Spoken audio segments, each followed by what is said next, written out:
What is up, everyone? Welcome back to another episode of Hockeytown University, and you are here with us, your hosts, once again, Matt and Zack. Matt, it's Tuesday. We're a little early on this recording, but it'll make sense once we get to it. But how are you doing today, buddy?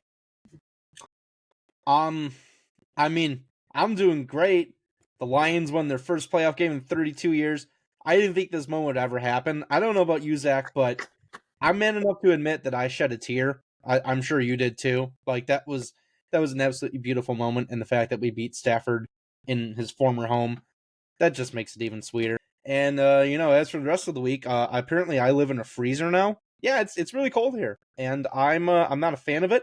I couldn't even open my door the other day. I literally had to kick it to get it open and break off all the ice. So was almost late for work. Yeah, same here in Holy Toledo Land, buddy. But yeah, go Lions. That was awesome. We are recording on Tuesday. It is 7:30 p.m. Due to the week and the way that the Wings are playing, the Red Wings do play tomorrow, Wednesday, against the Florida Panthers in Florida, and then they play on Friday, I believe it is, Matt, and then they play on Sunday against the Tampa Bay Lightning, where the Lions will be playing in Detroit as well against the Tampa Bay Buccaneers. That game is at 3 p.m. The Red Wings game actually just got pushed back from 5 p.m. to 7 p.m. to accommodate all of us Detroiters and fans to be able to watch both set of games. Or if you're downtown and you're got stuffed pockets of cash that can afford both games on the same day, go ahead and do that. I'm very jealous of you. But yes, the city's buzzing right now, Matt, and we have a lot to cheer about. We really do, not just for the Lions. I mean, talking about hockey, the Red Wings are 5-0-1 just in January alone, and we will talk about that further down the line. But Matt, yeah, let's go ahead and talk about things. But before we do, we want to stop and thank y'all for stopping by and watching this episode if you are returning, but also if you are new. But please go ahead, take a second and hit that subscribe button that is just right there on your screen. And as well, hit that thumbs up. It's right next to it. It's awesome. Turns our frowns upside down, and it really does help us out along the way growing this channel. Yes, we are approaching our 1-year anniversary episode, which will be next week. So thank you all for staying with us throughout this whole entire year. It's been nuts. Matt, let's go ahead and kick it off. Let's start off with game notes. We'll go into the Red Wings news afterwards. We'll talk about the main topics, and then we will close it off with around the league news. So Matt, yeah, let's talk about the game notes, right? Where we only got one game. That was on Sunday, where the Wings did beat the Toronto Maple Leafs 4-2. Matt, due to the winter storm, much like you were talking about, it put a delay in a lot of things. Sports, people's lives, just a lot of things in general. The Red Wings, particularly one of them, where they didn't show up to Scotiabank Arena until 90 minutes before puck drop. That usually just means good luck. Do your best out there. Yeah. What do you think about that showing up so late to the arena? I mean, it is what it is. Like literally, like 90% of the entire country was completely covered in snow and ice and wind and just general terribleness. And it's still here and just trying to get through it slowly.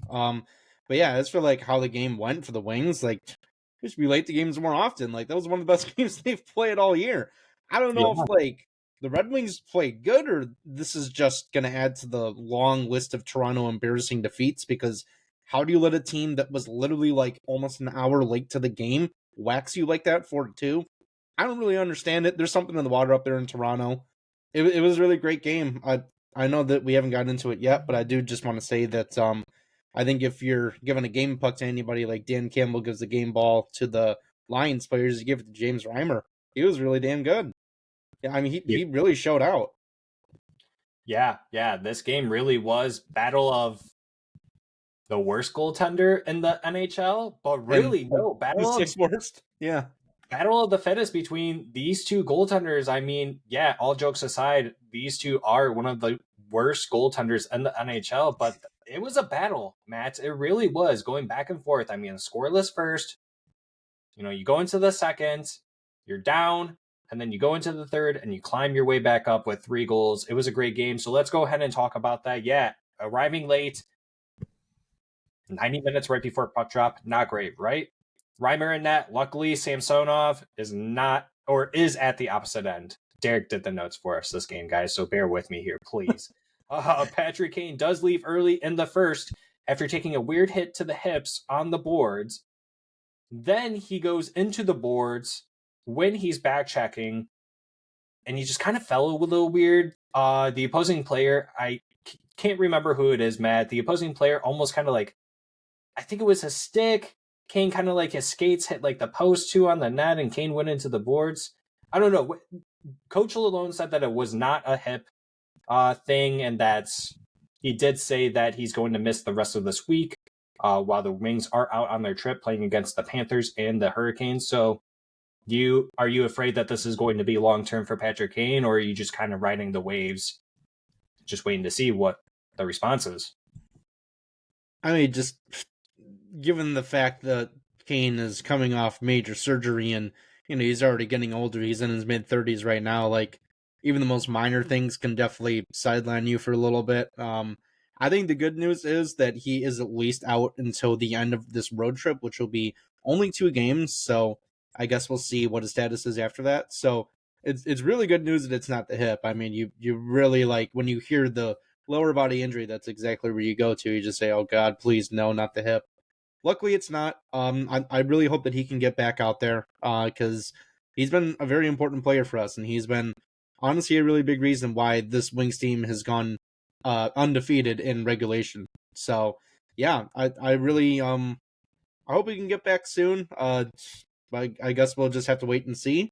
But yeah, glad it's not worse than it could have been. Yeah, no, just like you said, luckily the Red Wings only have 2 games this week. Hopefully it really isn't long term, but one thing that definitely does help is the fact that the All-Star break is upcoming. Right, Once the Red Wings play, I believe they play on the 27th or the 28th, and then they get 3 days off. And then their next game would be the 31st against the Ottawa Senators. You know what? The Red Wings really don't have too many games left in this month alone. So if Patrick Kane does have to miss all that time, that's fine with me. I think the Red Wings have proven that they can win without Patrick Kane, much like they did earlier this season before Patrick Kane signed with us. So we'll just have to wait and see how it goes, right? But for now, I'm not worried. I think it's fine. Malone definitely made it more at ease by saying that it is not hip related. And so, yeah, we'll just have to wait and see. And so continuing on, Matt, yeah, the rest of the first period, the Red Wings really didn't look that great. They did have 3 penalties in the first. One was by Sprong, but it was to stop a high danger scoring opportunity against Reimer. And so I will give him the benefit of the doubt on that one. But overall, the Wings did stand strong on all of them with multiple chances for breakaways as well for the team, for the Red Wings. Toronto Maple Leafs did not show up in this game whatsoever. No. One of them being Larkin, and Derek says someone else with Larkin had a solid 1-on-2, and they almost scored on it. And they did not. Like I said, the first period ends in a 0-0 tie. But less than a minute into the second period, the Toronto Maple Leafs do score off a redirect, and pretty much nothing James Reimer could do there. But our captain, Dylan Larkin, is able to tie the game, basically scoring at the goal line yet again, like he did against the Kings, with a nice setup from Daddy P, David Perron, who is having pretty good, nice stretch of these last 6 games, and we'll talk about that once I get done here. Derek also puts on here that Veleno gets stuffed on an empty net by a Toronto defender. Yeah, that was towards the end of the second, I believe. Should have been 2-1 us. Derek says Marner scores with less than 2 minutes to go in the second, making it 2-1 Toronto for a nice pass from Bertuzzi, who does come off the bench, and he was uncovered. So, Matt, do you miss Tyler Bertuzzi at all? I mean, to be honest, I didn't think about him that much before this game. Yeah, he's been having an okay season, I guess. I think the player that he is right now, this is probably just what he's going to be the rest of his career. He's definitely had some pretty major injuries that sidelined him in his last few years in Detroit. So I miss like a certain element he brings to the team. Like, I still think he'd be a really good middle 6 winger on this team just to, kind of mix things up. Like, we've definitely seen, even still, a lack of toughness with that's probably with Klim Kostin being out from this team. we've had so many players take runs at Larkin, take runs at Kane, Raymond, DeBrincat. I mean, you name it, and there's really no response whatsoever by any of the players. And if Tyler Bertuzzi was still out there, he would be mixing it up with some people. So I definitely miss that aspect, but I don't think he's going to be getting much better than he is right now. So I don't really think we need to go down that road again. I'll agree with you. Yeah, I am in the same spot. I really did not think about Tyler Bertuzzi up until really the announcers started calling his name, Ken Daniels and Mickey Redmond. And so, yeah, when I thought about it today, I was like, who really replaced Tyler Bertuzzi? I guess originally last season it was Dominic Kubalik, right? In a sense, but without the rough and toughness, right? The grit aspect, but the goal scoring that you were missing. Now I'm thinking about it. We replaced him with Daniel Sprong. Much cheaper. Yeah. Just as effective, if not more. Maybe not as nitty and gritty, but he can be a bowling wrecking ball out there. Bowling ball, wrecking ball. I tried mixing the combo there, but yeah. So would you agree with me on that? I mean, I also thought that you were going to see DeBrincat too, because there's a moment in time where Bertuzzi was up on the top line, so I guess you could also just as easily say him. And why stop there? We replaced him with Kane too, so really you got 3 different players that we replaced him with. So yeah, I don't think we need him back. But I mean, that's not to say like I don't want people to think that I'm like anti Bertuzzi. Like if he actually all of a sudden had a change of heart and wanted to come back to Detroit, yeah, come on over. Well, we still got a spot for you on the bench, but yeah. Don't really need him anymore. Yeah, and I guess that's kind of what I was getting at too with questions if you missed him or not. Yeah, unfortunately, I don't really miss him. Based on the way that Yzerman has shaped this team, I think we're doing pretty well without him. I know looking back that a lot of us were sad to let him go, but hopefully it's all doing well for him over there in Toronto. And so, Matt, let's continue it off. And so where did I leave off here? Yes, we are entering into the third period, and just under 3 minutes in, Sprong gets a nice breakaway, speaking of Sprong, who dekes out Samsonov on a botched poke check by Samsonov and puts it in backhand to tie it 2-2. And yeah, that was a great... the Toronto player ended up breaking a stick near the blue line, and Sprong was able to get past him and put it in. So great goal by him. He's another player who's been picking it up in January too for us. After a back-and-forth game, with a minute 40 left, Matt, your boy, Andrew freaking Kopp, seals the Leafs' fate with a goal to take the lead 3-2. Leafs then pull the goalie and allow an empty netter by Lucas Raymond with a dump attempt by Sherratt, and a Leaf player basically touches it, gives it to Lucas Raymond, and yeah, the bench goes wild for Kopp, and good for him, honestly. Matt, what do you think about the goal, and how much does this mean to Andrew Kopp for someone who has been getting a lot of scrutiny, not even just by us, but a lot of Red Wings fandom? Yeah, so before I continue on, I have a quick question for you, Zach. Sure. Does Andrew Kopp listen to our show? Because I do not think so, but maybe be careful. We've been unloading on the poor man, and it was definitely not undeserved, but, ever since then, 4 points in his last 5 games. He's got 3 games of back-to-back-to-back goals.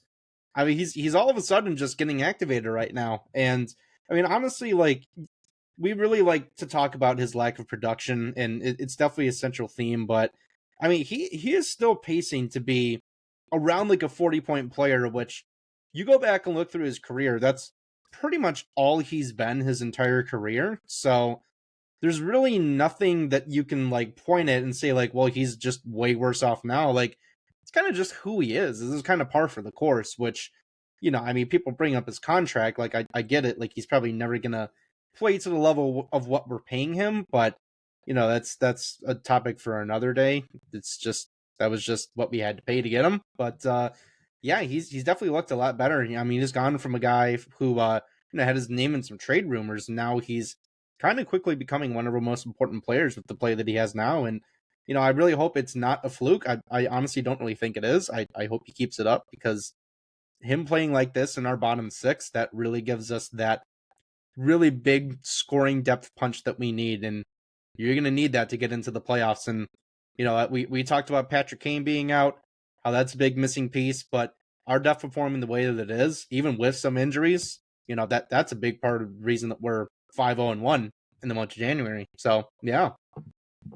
Yeah, 100%. You brought up 5 games, and talking about just in the month of January alone, you have Dylan Larkin, who I'm pretty sure he has 4 points in the last 2 games alone. I could be wrong, but in 6 games, in just the month of January, this is for every player. It's been 6 games in the month of January. Larkin has 7 points, over a point per game. Andrew Kopp has 5 points in 6 games. David Perron has 5 points in 6 games. Daniel Sprong has 6 points in 6 games.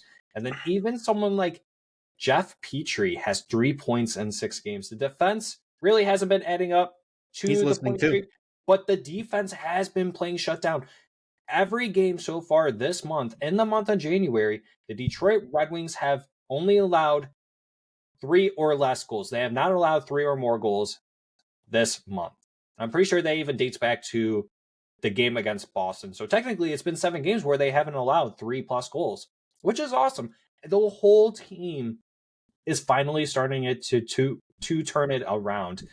And this coaching staff is finally figuring out a way on how to get these players to play better to their system, right? I mean, the penalty kill, I'm pretty sure the Red Wings are still doing really well on their penalty kill. They didn't allow a single one by the Maple Leafs, and I'm pretty sure they went on 3 total this game. Like I mentioned, they went 3 just in the first alone.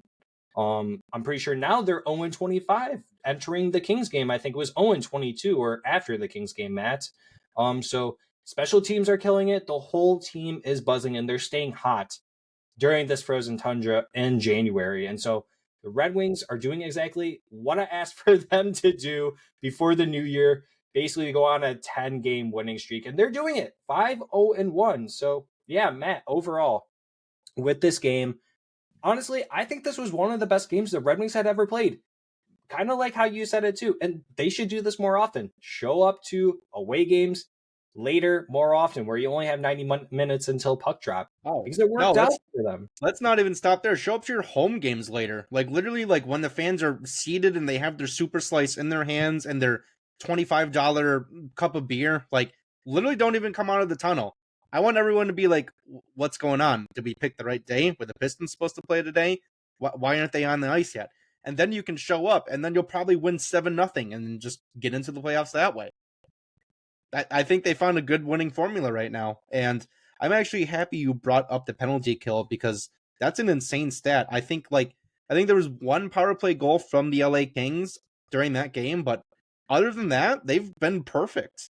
And that is a huge, huge advantage that they have. That's amazing. Like special teams, that's been honestly a theme not only this year, but for like feels like the past like 3 or 4 years that they just have been lacking that like true special team like performance, and now it's finally here, and I hope they can keep it up. I mean, listen, like not allowing any power play goals, that's not sustainable. You're going to run into a team that has the number 1 power play in the league. You'll let some goals in, but the way it's going right now, man, if they can shut down teams' power plays, like that is a huge component of winning night in and night out in the National Hockey League. Especially if you want to be a playoff team. That's what gets you further into the playoffs, right? If you can shut down other teams' and to make a run. Teams, yeah, that's how you make a run, right? And so, yeah, continuing on with these overall notes of the game, Matt. Yeah, this was a hard-fought battle between 2 of the worst goaltenders in the league, like I mentioned. Even Toronto fans were cheering for Samsonov multiple times throughout this game because they knew that the team just flocked on him as a whole. Yeah, like I put in here, Wings took advantage of a sloppy Leafs team who gave up the puck too much, and Wings just took advantage of some of the puck luck as well that they gained in this game. I mean, multiple times the Red Wings, you heard them having opportunities with scoring chances. And so how can you forget about Reimer in this game, Matt? I mean, we keep on saying it. Great job by him. It's not easy not playing basically a whole entire month coming into a game against a tough Toronto Maple Leafs who is stacked on offense and getting a win out of it, only allowing 2 goals. Patrick Kane being out sucks, but this team rallied to win without him, and it's huge in its own right. This team showcased once again that they can compete against tough top opponents in the league, and getting these 2 points were very much important because now, like I said, 5-0-1 in January, you currently sit at the top of the wild card, the number 1 wild card spot, and you're 1 point behind sitting third in the Atlantic Division. who is led by the Toronto Maple Leafs. If Toronto can keep going on a losing streak, the Red Wings do have a chance at being in definitely have and that in finishing them. third. Yeah, they definitely have that in them. That's a real possibility. I mean, to be completely honest, like when you look at our division, like it's kind of just a race between us and Toronto at this point for that third spot. And you know, we can't really like stay in the division too. Like we do have a pretty tight race in the East as well. Like the Metro is a bloodbath right now with pretty much only Columbus sitting outside of it right now, and like all the rest of those teams have a shot at like the first or even the second wild card spot. So yeah, we definitely have some competition. I just think the fact that they got in such a deep hole in January, it's really not helping them out whatsoever. But this type of play is exactly what we needed to see in January, and thank God we did, because if they went into this month just like they played in December, man, we're having a whole different conversation right now. We're not talking about trade rumors for other teams. We're talking about trade rumors for us. So thank God that they finally figured it out. I don't know what it is. Like if this team just really took that long to settle in and develop some chemistry. I really truly don't know where it came from. Like we did get a lot of players back from injury and of course a pretty lengthy suspension for Perron. It just kind of feels like all the pieces are just falling in place right now, and yeah, I definitely think that the Red Wings can keep it up all the way into March and April. I really do. Yeah, I'm 100% right there with you. I think part of it is the fact that the whole entire team is healthy, yes, and I think the coaching staff over the Christmas holiday break took long look at themselves and said, what do we have to do to get this team composed and keep playing like they were in October and November, right? When they were playing some of their best hockey. And so I think the team is finally getting back to form of that. Yes, the injury to Patrick Kane really does take a huge blow below the belt, but I think this team really can power through. And if you have to call up a Jonathan Berggren, call up a Jonathan Berggren. It is what it is, you know, that's the whole depth part of it. But yeah, the Red Wings, I really do think that they have a really good shot at shooting up into the third position. Toronto, yeah, if they don't figure out their goaltending tune or maybe something on the defense or their coaching, even, I mean, how much longer can you go with Sheldon Keefe? And so that's a discussion for them. Good luck to them, though. But I really do think that this Red Wings team is poised for a playoff push this season. And so, Steve, keep doing it. Coach Lalone, keep doing what you're doing, and the team keep doing it. You guys are doing fantastic. But yeah, I think tomorrow was a huge test for the Red Wings playing the Florida Panthers. You know, they're second in that 100%. division. They're still 8 points behind them, but you know they've lost twice in a row, the Florida Panthers. So I really hope that the Red Wings can come out tomorrow and smell some blood in the water and kind of take it to them. I don't think this team at this point is intimidated by anyone right now the way they're playing, which I think is a huge thing. They're playing with confidence and I mean, it's funny enough, they're kind of like the Lions. They don't care who's in front of them. They're going to go through them right now because they know, I mean, and we've seen it, that they can play at the top level in this league. So, yeah. 100%. I'm right there with you. I think Florida Panthers, I think if you can come out with a win against them and then Carolina, or at least if it's even a close game, a 1-goal game, I think that's even we're not taking those small victories anymore, but showcasing that you can, if it's a close enough game, like on the ice you're watching, you're like one mistake off and you easily could have won that game or you tied, then yeah, I think you can easily say that this team belongs to be a playoff team and should not be looked down upon by the rest of the league anymore. And so, Matt, I think we're good about talking about that game. And Matt, let's go into the Red Wings news, where I already said this, a Red Wings game this Sunday against the Tampa Bay Lightning has been changed from 5 p.m. to 7 p.m. due to the Detroit Lions game at 3 p.m. Yes, we are Detroit first podcast, not just Red Wings here, folks. But Matt, what if I told you Nate Danielson has not played with the Portland Winterhawks yet, and it's been 3 games, and he's been scratched for all 3? Yeah, so I did see it. You put this down in the notes, and I've kind of seen this all over Twitter too. I think the main issue with him is it's travel at this point. Like it's like we said, like pretty much this entire area of the world is just completely covered in snow and ice. So it's tough to get guys out. Like I think it's a logistic thing. I think he will play eventually. Like, he's coming into a new team, and they're a team that's really been rolling in the WHL, and I think it's going to take some time for him to kind of learn like the schemes that the team plays and figure out his way into the lineup. I really don't think it's anything to be concerned about. I think it's just they want him to be fully prepared and bring his best game before he can get inserted in there. Uh, like the WHL season's long. You figure Portland is probably going to go on a long run, and I guess we'll see. But I hope that Danielson will be a huge part of that, and I think he will. I think he'll be a pretty important part of that playoff run. So Yeah. I wouldn't panic yet. I imagine there's a plan to get him in soon, and I guess he's just not there yet.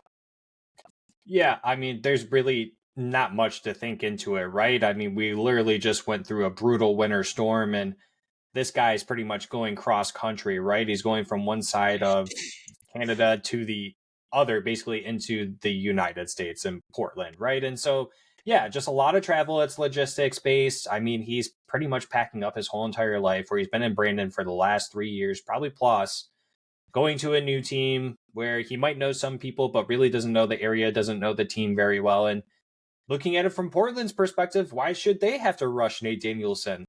Right? They're already one of the highest scoring teams in the WHL. So what's the point? Why are we trying to push them into our lineup now? Why are we trying to rush something that's not really broken? We just added a piece to make it that much better. And so you're doing both sides a favor, I think. I think you're giving Portland a look to see where they're at without a Nate Danielson after the trade and see how they are. And thus also giving Nate Danielson time to rest up a little bit and hopefully have a super long playoff run. And so, yeah, if you're worried, I wouldn't be. You shouldn't be.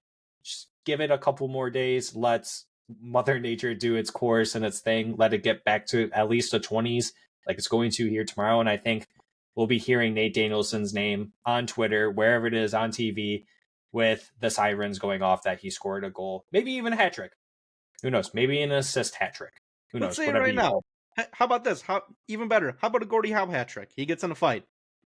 We Punks like the guy's eyes shut. it. I mean, why not? If we're going to hypothetical scenarios, let's go balls to the wall here. Yeah. And so, Matt, in other Red Wings news, Jake Wallman has been out the last 2 games. Hopefully he should be back for this road trip, which is awesome. And then, yeah, Kane injury. Once again, I don't need to go in depth about that because that just makes me sad. So, yeah, hopefully he's not longer than a week. Matt, now we can go into the main topics. And so I put them in here in a specific way, but I'm going to kind of go over all over the place. Yeah, Matt, Red Wings stay hot in January, buddy. 5-1. I can't say it enough. But let's talk about a couple of the young players. I named off some of the older guys. Should we sign Raymond and Seider before the 23-24 season ends? And I will ask you a second part of the question. Will they be long or short-term deals? I'm not looking for numbers. I'm not looking for anything like that. Just kind of answer those questions for me real quick. But before you do, I want to spit out some numbers here where Raymond has 10 points in his last 11 games. Raymond has 6 points in the last 6 games just for January. In December, Raymond in 15 games had 10 points where it was 3 goals, 7 assists. Seider, averaging 23 minutes, 40 seconds, time on ice per games with the Wings. And this team has not allowed 3+ goals against since December 29th. In December alone, Seider had 2 goals, 6 assists, and only registered 21 minutes and 43 seconds. Basically, with these numbers is what I'm trying to get at is if you wait a little bit longer, the boys are going to start cooking. December wasn't the hottest for them. January is looking very hot for a Lucas Raymond and a Moritz Seider. How much longer does a Steve Yzerman have to wait? So I ask you the question again, Matt. Should Steve Yzerman sign Moritz Seider and Lucas Raymond before the end of the season or sooner? And will they be long or short-term deals?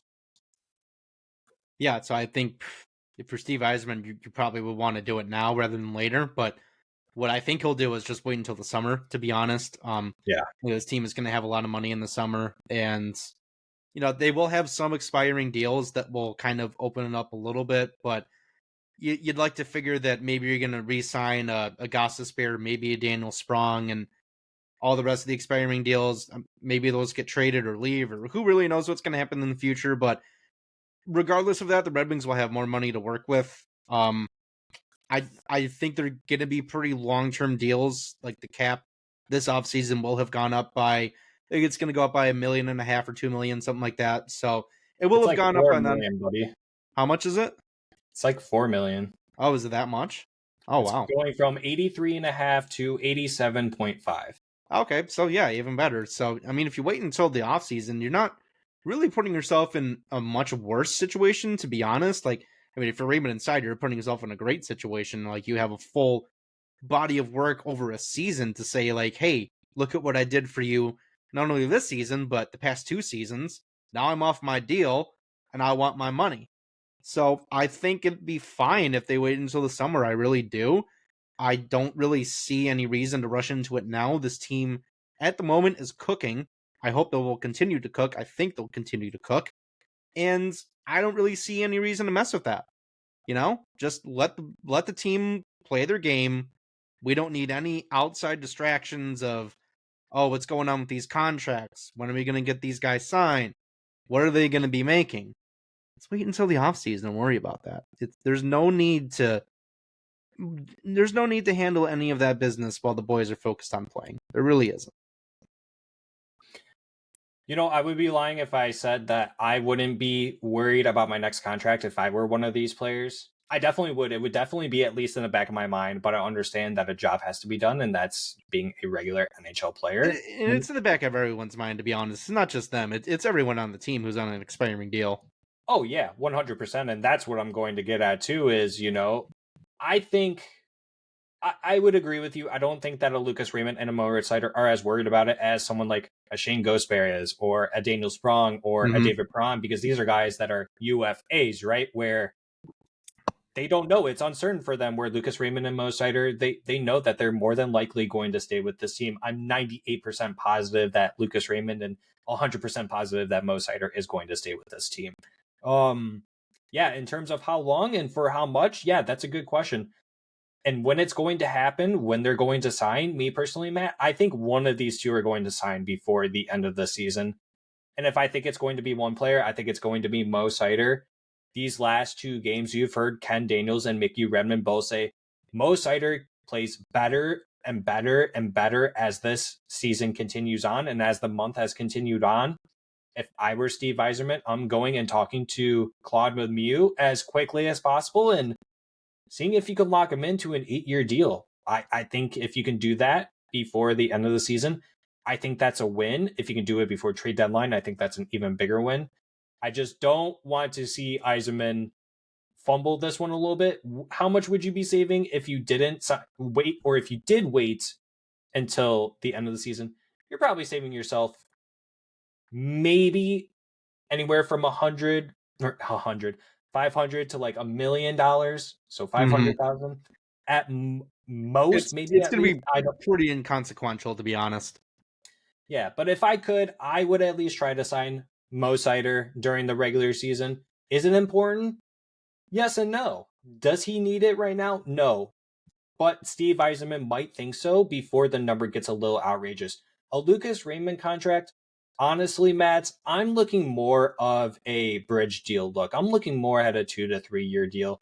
I look at what Matt Boldy got. That is the best comparable you can give because they're not that much different in age and their point production is relatively the same. Matt Boldy got a 7x7. I don't think Lucas Raymond wants that. I think he is willing to do a 3 year by 6, maybe 6.5, maybe 7 if he can get it around there. And then he wants to see if he can make more down the road when the cap keeps on increasing. That's me. That's what I think. And I think that that would be the best option for Raymond because eventually he is going to have a 30-goal season. And I don't think by signing a 7x7 is going to do him any favors because Matt Boldy got that contract by already having a 30-point season. Yeah, so I mean, I hear where you're coming from, and I think as far as Steve is concerned, I don't think he's really even necessarily concerned with what the final number is going to look like.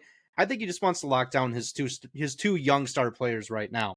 Like he's looking at these guys like Raymond is, I think he's 22, Seider's 23. Like they're not even close to their primes yet. They're just entering their primes, and I mean, you can see year after year they're getting better and better and better. So I think if you're Steve Yzerman, you want to just lock them in and just say, hey, if you want to be here in Hockey Town for the next 7, 8 years, let's go ahead and put pen to paper, and we'll worry about the number in the summer. But I do get the sense that they're both going to stay. I'd be personally shocked if either one of them didn't take a deal and just tested free agency. I just really don't see that happening whatsoever unless things really start to sour in the next couple of months. But yeah, it's really not even worth thinking about. I don't think there's any chance of that happening. No. But yeah, I mean, if you're Steve, you just want to get them signed and just worry about what the number's going to look like later. Yeah, I see what you're coming from. I don't think it's that easy, but yes, I see what you're saying where you could just be like, here, just take this, let's write it out. But I do think Steve wants to play a little bit more chess with it, right? Not be Oh yeah, he does. as easy about it, right? Because like he did in Tampa, he utilized the amount of term that you have for an RFA in his players. He did that with Kucherov, and he did that with Hedman, I believe. He might have done that with Stamkos even too. We did a whole entire episode on that, kind of talking about that and how he kind of it happened similar with Dylan Larkin. Dylan Larkin he took a 5-year deal. It wasn't exactly a bridge deal, but he took a 5-year deal at first before he got his 8-year deal. So I can kind of see it similar to a Seider and a Raymond, right? Where they might be getting a 3 to 5-year deal as well, just to be like, hey, we want to use up all of your RFA years, and then we'll sign you a 2-year long-term deal. I can definitely see Yzerman going that route. And honestly, I think Raymond and Seider would like to go that route too, because if Yzerman's smart, he's telling them, hey, you guys are one of the better players on this team, but wouldn't it be great if we had other great players like you on this team? Can you just take this much for now, and then we'll pay you down the road? Much like how Tampa Bay is kind of doing now. And they're in a situation with Steven Stamkos. Right. Yeah, they are. Yeah. So that I think Yzerman could be going that route, but I want to hear from you guys that are watching this. Let me know down in the comments. Let Matt know as well. But Matt, yeah, do you have anything else to go on about for the Lucas Raymond and Mo Seider contracts? I think the negotiation is pretty much just going to be the same as it really was with DeBrincat before he got here. I mean, Steve's going to sit him down and just be like, hey, so I hear you guys really want to be here. I really want you guys to be here, but it's going to be on my terms, not yours. Yeah. So yeah, you want to be here 7, 8 years? Cool. I'll go ahead and sign you. You want to make $9, $10 million? Get out of my conference room. Like that's what it's going to be like. So last quick He's gonna question. grind him down. Yeah, last quick question about it. Do you think conversations with both of their agents have started? Yes or no? I don't really know if they ever stopped, to be honest. Yeah, I think it's just kind of been an ongoing thing. I think their agents know that they have two really young star talents in the NHL, and I mean, let's be honest, like agents, they want to get the most amount of money for their players because they also get a lot of money. So they're for sure have been thinking about it for a while. So yeah. I think maybe they've been heating up a little bit, but I think they really haven't ever died down. Yeah, I would agree with you on that. I think that they were probably hotter towards the start of the season. Things probably cooled off up until now that the new year has started. As you creep up towards the beginning of or the end of the season, that's when things start to really rumble. And so I think once you get really close to, the draft is when it's very, very hot. And that's when talks really start to kick in. So yeah, we're just going to have to wait and see from now. And so Matt, onward to the next topic of conversation. And so I think this is the year of trading a goaltender, Matt. And so we've talked about how even James Reimer even made number 26 on the Daily Faceoffs list of top trade targets for the deadline this year. And so talking about these names, you put on here, Elvis Merzlikins has requested a trade out of Columbus, and you think that he might be a good fit for the Red Wings. And then I heard rumors circulating around Jacob Markstrom in Calgary. And so I guess the question is, should the Red Wings target either of these goaltenders? Matt, what do you think? Yeah, so I think that out of the two of them, I would prefer Jacob Markstrom, mostly just given the fact that he's had a larger body of work. His contract situation is a little bit better. He's proven that he can be a long-term starter in the NHL. I think if he's on the table and I'm Steve Yzerman, that's the one guy that I'm starting with and trying to target him. But Elvis Merzlikins, he's not a bad option either. I mean, he's made it very public that he's not happy anymore in Columbus, and I really honestly don't know much about that situation there. It kind of seems like there was one year that he was like the main guy there. He was the starter, and then all of a sudden, I don't know if it was injuries. I don't know if it was the coaching staff just telling him, well, you're not really as good as you think you are, kid, so I'm going to put you in the backup role.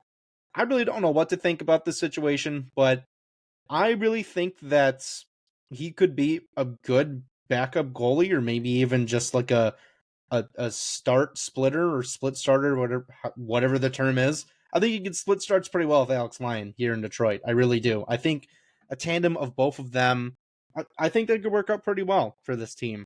Let's just go through his stats this year. He's played 24 games.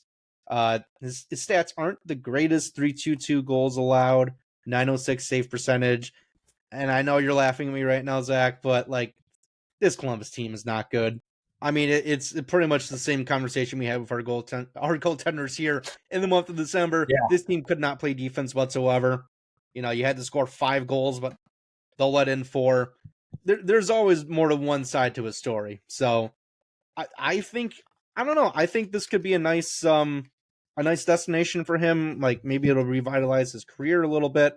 I'd really like to see what he can do in front of a more talented defense, which, it's funny to say that about the Detroit Red Wings, but so far they've been a lot more talented. They played a lot better. So I think it could definitely work out for him. I think it's worth trying. Now, the only issue I have is the 3 years remaining on his deal. I don't really know if I want to commit 3 years to Elvis Merzlikins, because it's like I said earlier, like, you really don't truly know what you're getting. Like, if he's got 1, maybe even 2 years left, I'd say, yeah, sure, let's take a flyer on him, see what he can do. If we like what we see, we'll re-sign him. And if not, he can kick rocks. But yeah, I don't know. I think that he's not the best option, but I do think there's some teams out there, maybe not, if they're not the Red Wings, there's definitely some teams out there that I think he could be a good fit for. I do. I agree with you. And while I talk on this, if you can pull up Jake Markstrom's numbers, that would be great. I do agree with you that I do think that other teams outside of the Red Wings could use an Elvis Merzlikins, one of them being the Toronto Maple Leafs, who we just beat, right? I mean, but even with them, they've taken plenty of strikes at other goaltenders in the past that even had term on them, and they just never worked out for them. And so for me, in the Red Wings sense, Elvis Merzlikins does not make sense because of the term and because of the cap hit. If you told me Columbus was going to retain some of that cap, it might seem a little bit better. But it sounds like at this point that Columbus is to the point where they're willing to give up something for someone to take his contract. Now, just like you said, we really don't know the underlying issues with the Merzlikins, if it's personality or just workload issues or a system issue.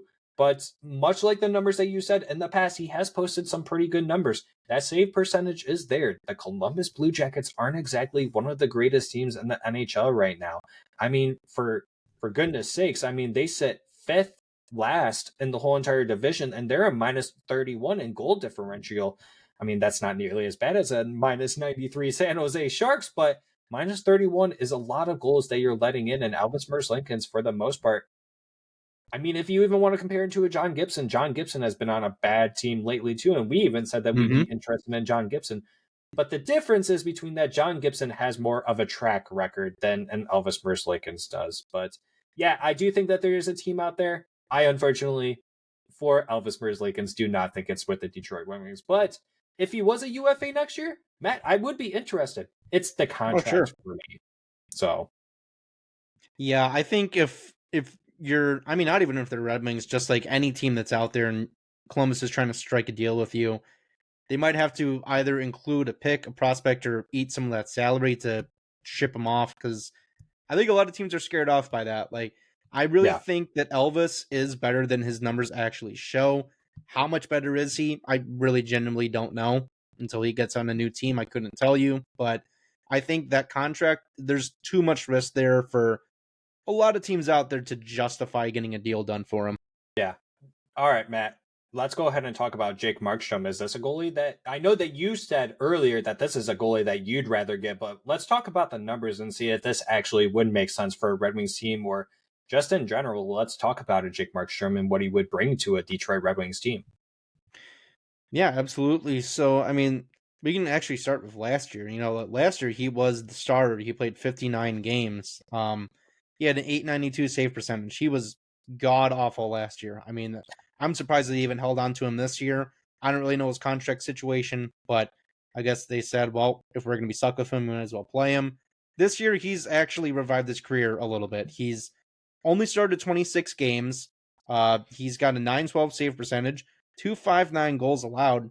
That's a lot better. I mean, that's definitely, it's a much smaller sample size so far, which, I mean, we're only halfway through the season, so we're working with what we have, but that's a lot better.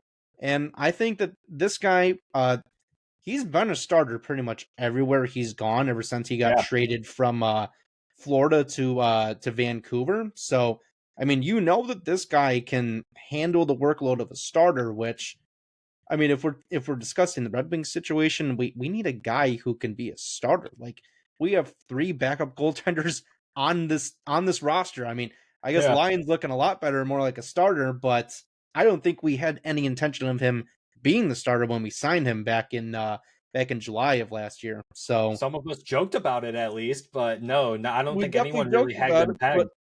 but sometimes fiction becomes true. So Fair. So yeah, I mean, you look at this guy, like it's like I said, like he can handle the workload. I guess the only question is, who would you keep on the roster? I mean, you're gonna have to ship away at least 2 of your, or at least one of your goalies, really. I mean, you can't have 4 goalies on your roster. So I think it's a good idea. I know we're not really getting into what a mock trade would look like, but yeah, I think that he'd be a good option. I don't have his contract pulled up in front of me, so I do right here, so I can help okay. you out here, buddy. So his contract when he signed it, a lot of people were questioning it. I mean, it was a 6x6. So he's got after the season, he's got 2 more years, and he's got a no move clause. But yeah, for a Markstrom, I mean, just like you said, just kind of piggybacking off of it, he in 26 games, 259 goals against and a 912 save percentage, Matt. I think that's pretty good considering where the league is at right now. That's pretty comparable to Alex Lyon. If Alex Lyon played a couple more games, that's probably where he would be. But 2 years ago, in 63 games, he had a 2.22 goals against and a 922 save percentage. In the playoffs, it's kind of where he struggled. In 12 games, he put up a 295 and a 901. But then in 1920, that season, in 14 playoff games, he posted a 919 and a 285 goals against. And his season numbers were even decent in 43 games, a 275 and a 918. That's during the COVID year, right before the whole COVID shutdown. And so, yeah, in terms of what can a Markstrom bring to a Red Wings team if you're not looking at the contract that he currently holds, I think he would be a starter for the Detroit Red Wings. I think if you had to move one goalie out, I'm sorry, it's by Ville Husso, right? So you're kind of moving on from Reimer, but if you could involve a trade where it's Markstrom coming to you, you include Ville Husso in that return package, right? That's the ideal workaround on that. What it's going to cost to get a Markstrom, I don't know, and I'm not going to get into that nitty gritty of it. But yeah, the only reason why the Red Wings aren't going after him personally is because of his contract. I think here that the Calgary Flames, I don't think that he's actually going to go anywhere. Same thing with Elvis Merzlikins' trade deadline. I don't think Markstrom's going anywhere. It's the $6 million contract hit. It's the current term of his contract where he has 2 more years left. And I don't think the Calgary Flames are in a position where they're going to retain half of that $6 million salary. It's just a lot to ask for.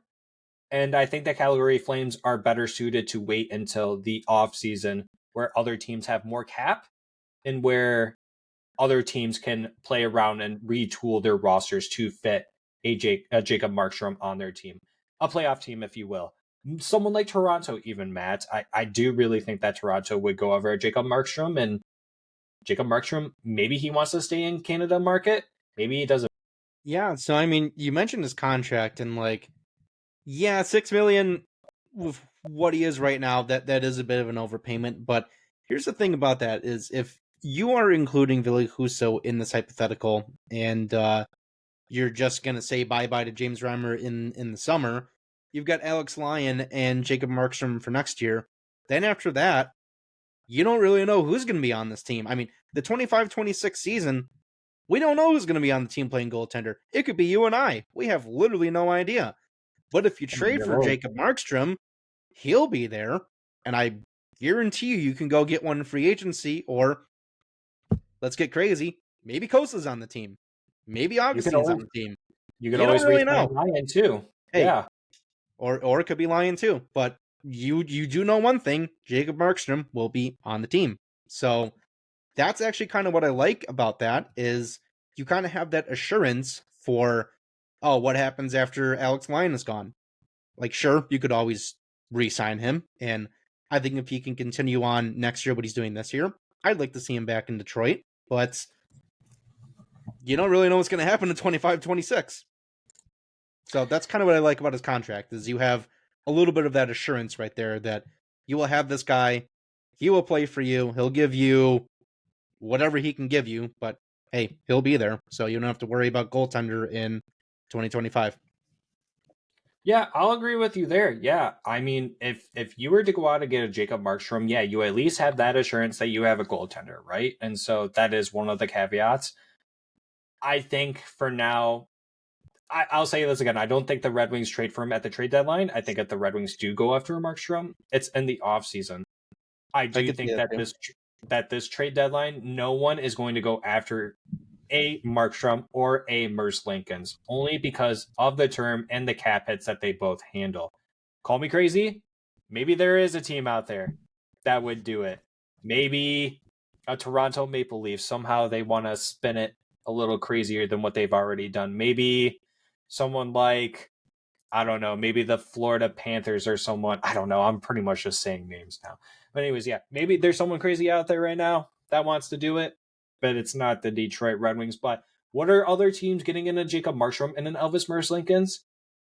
Jake Markstrom, I think you're getting not a solid elite goaltender, but you're getting a decent starting goaltender, right? And so someone that can at least get you a couple playoff wins, right? It really just all depends on the team in front of them. Elvis Merzlikins, Matt, we don't know. We've really never seen Elvis Merzlikins in the playoffs, and so that's a little unknown. And so if teams want to take a flyer on him, if it's cheap enough to where the Columbus Blue Jackets actually have to give something up, or they have to give him up for free, maybe there's a team out there willing to risk it. But both the contracts scare me, and I'm sure it probably does for a lot of GMs out there too. Spooky scary. Spooky scary, Matt.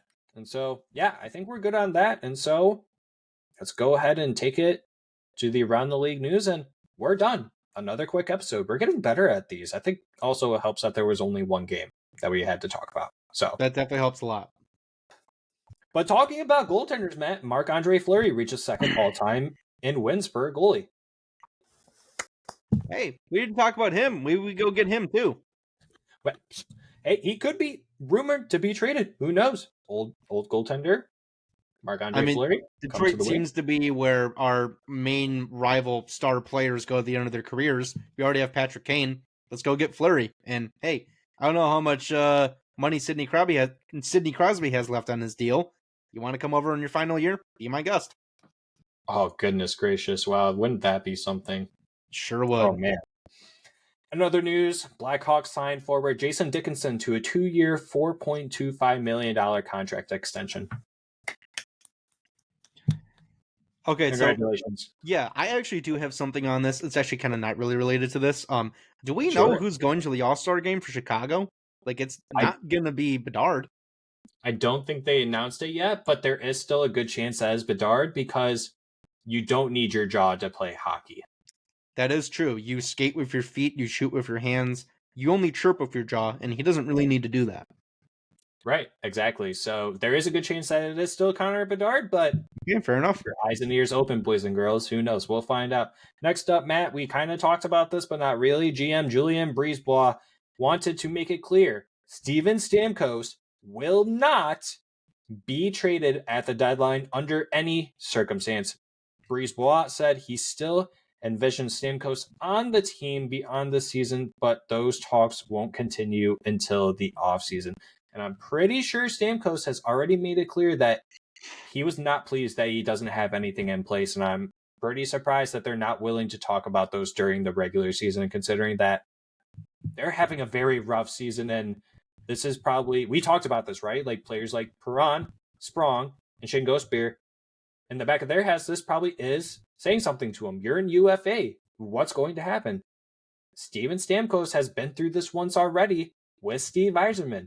Does he really want to play this cat and mouse game? Car and chicken race, whatever you want to call it. Does he really want to play this game again? That dude is gone. He's gone, girl. He's not going to be there next year. I really don't understand why the contract talks have stalled so much. Like at this point, you're kind of just risking losing him in the offseason for not really anything. I mean, like, do we really think that Tampa's going to cobble it together and make another run? I mean, anything could happen. Crazier things have happened, but their window kind of seems pretty slam shut. So if I were the GM there, I'd be just taking inventory of everyone I have on the team and saying like, hey, I got a contract here. I got a blank check with your name on it. You want to stay here? Great, we'll sign it. And if not, let me know and I'll ship you off whatever I can get. But they seem to think that there's one last dance in Tampa. I personally don't see it. I don't think they're going very far in the playoffs. I really didn't think that ever since they lost to Colorado a couple of years ago. It kind of seemed like that was the end of their dynasty run. So no, that wasn't in the bubble. Sorry. No, that was 2 years ago. That was 2021. Yeah. Correct. So yeah, I mean the years just blend together now. They do. Time is a concept. It's not real. But yeah, it's interesting that they're kind of not really having any talks at this point. This kind of feels like how it ended with Teus in Chicago and really even Patrick Kane. The only difference is we kind of already knew that Kane would be getting shipped out. So yeah, I guess we'll have to watch and see what happens because I'd be a little surprised if they just let him go for nothing in the offseason. I really would. I would be quite surprised too, but we have seen crazier things happen, right? Where we've seen, I mean, there's been some crazier things that have happened, and I'm not even going to go into the rabbit hole, but yeah, I think that this is a huge mistake by Tampa Bay. Maybe Stamkos does want to retire at Tampa Bay Lightning. I'm sure he does, right? I mean, 2 Stanley Cups with them in 3 runs, right? To 4 runs, technically, I think, right? I could be wrong, but I do think this is a mistake, but at the end of the day, maybe money is part of it too. Does Stamkos really want to take a cut? Because I don't think this team really has that much cap space that they can work with going into next season. And so, but that is a huge centerpiece to your team. He's a middle 6 center, minimum middle 6. Well, it's recording again, but I mean, we could just end it there because there wasn't really anything else to talk about. So yeah, our recording ended right before we were going to do final thoughts. And so, yeah, that's it. So, yeah. Okay. No, we could just end it there, buddy. So I'm good if you're good. Oh, we're just good to go? Yeah, I mean, it said I was good on my end. It's recording stopped and said, hey, good to go. It uploaded.